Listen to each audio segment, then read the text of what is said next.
You are a fluke. You are a separate event. And you run from the maternity ward to the crematorium, and that's it, baby. That's it. Now, why does anybody think that way? There's no reason to, because it isn't even scientific. It's just a myth. And it's invented by people who wanted to feel a certain way. They want to play a certain game. See, the game of God got embarrassing. The idea of God as the potter, the architect of the universe, is good, and it makes you feel that life is, after all, important. There is someone who cares. It has meaning, it has sense, and you are valuable in the eyes of the Father. But after a while, it gets embarrassing.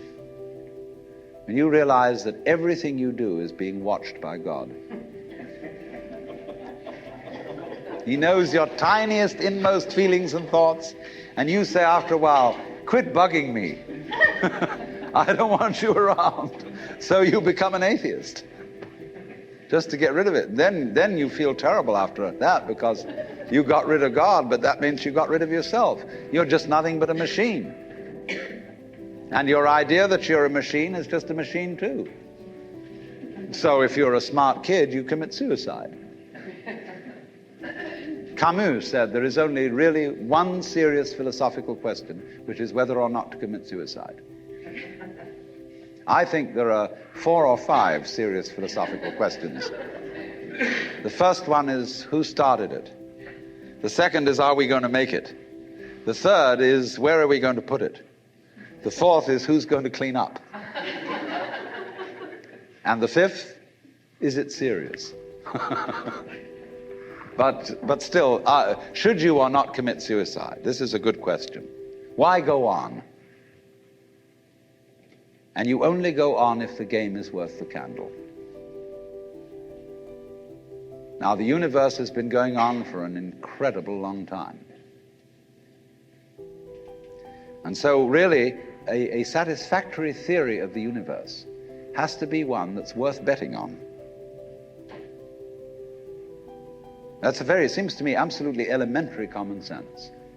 If you make a theory of the universe which isn't worth betting on, why bother? Just commit suicide. But if you want to go on playing the game, you've got to have an optimal theory for playing the game. Otherwise, there's no point in it. But the people who coined the fully automatic theory of the universe were playing a very funny game. What they wanted to say was this: all you people who believe in religion are old ladies and wishful thinkers. You've got a big daddy up there and you want a comfort and thing, but life is rough.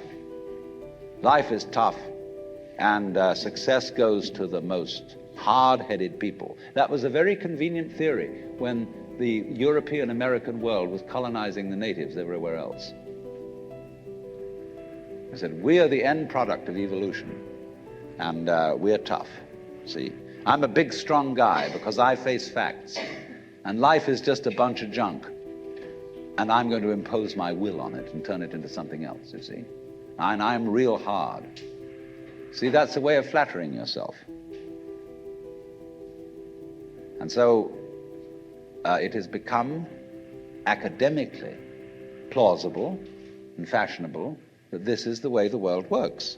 In academic circles, no other theory of the world than the fully automatic model is respectable.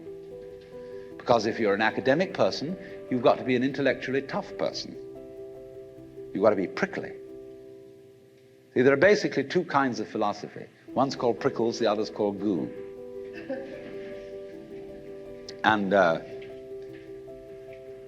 prickly people are precise, rigorous, logical.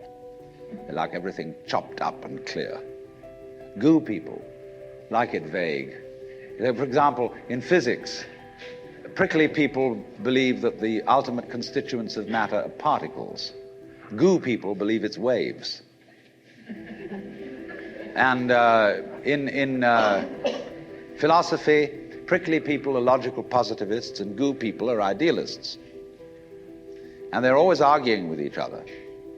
But what they don't realize is that neither one can take his position without the other person. Because you wouldn't know you advocated prickles unless there was somebody else advocating goo. You wouldn't know what a prickle was unless you knew what goo was. Because life is not either prickles or goo, it's gooey prickles and prickly goo. And they go together like back and front, male and female. And that's the answer to philosophy. See, I'm a philosopher, and I'm not going to argue very much, because if you don't argue with me, I don't know what I think. So if we argue, I say thank you, because owing to the courtesy of your taking a different point of view, I understand what I mean, so I can't get rid of you. But however, you see, this whole idea that the universe is just nothing at all but unintelligent force playing around and not even enjoying it is a put-down theory of the world. People who had an advantage to make, a game to play, by putting it down and making out that because they put the world down, they were a superior kind of people. So that just won't do. We've had it. Because if you seriously go along with this idea of the world, you're what is technically called alienated. You feel hostile to the world. You feel that the world is a trap. It is a mechanism, it's electronic and neurological mechanisms into which you somehow got caught. And you, poor thing, have to put up with being in a body that's falling apart and that gets cancer, that gets the great Siberian itch, and it's just terrible. And these mechanics, doctors are trying to help you out, but they really can't succeed in the end. And you're just going to fall apart, and it's a grim business, and it's too bad. So if you think that that's the way things are, you may as well commit suicide right now. Unless you say, well, I daren't, because there really, after all, there might be eternal damnation in the back of the thing if I did that. Or then I identify with my children or something, and I think of them going on and without me and nobody to support them.